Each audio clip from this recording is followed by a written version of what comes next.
Genesis 8.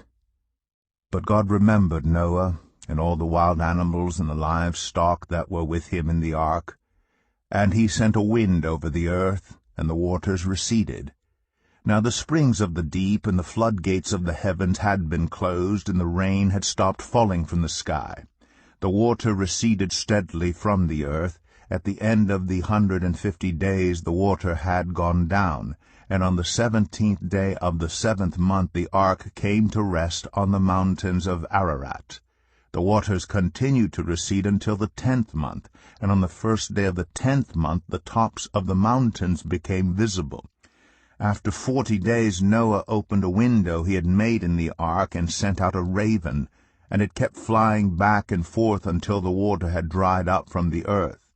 Then he sent out a dove to see if the water had receded from the surface of the ground. But the dove could find nowhere to perch because there was water over all the surface of the earth, so it returned to Noah in the ark. He reached out his hand and took the dove and brought it back to himself in the ark. He waited 7 more days and again sent out the dove from the ark. When the dove returned to him in the evening, there in its beak was a freshly plucked olive leaf. Then Noah knew that the water had receded from the earth. He waited 7 more days and sent the dove out again, but this time it did not return to him. By the 1st day of the 1st month of Noah's 601st year, the water had dried up from the earth. Noah then removed the covering from the ark and saw that the surface of the ground was dry.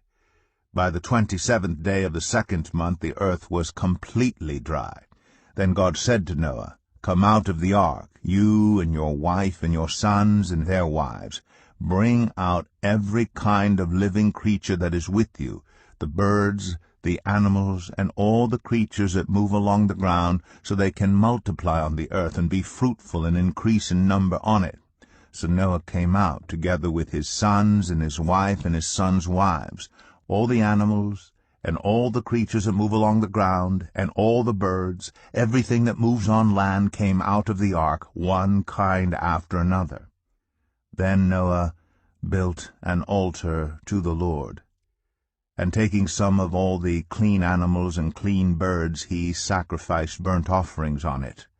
The Lord smelled the pleasing aroma, and said in his heart, "Never again will I curse the ground because of humans, even though every inclination of the human heart is evil from childhood, and never again will I destroy all living creatures as I have done.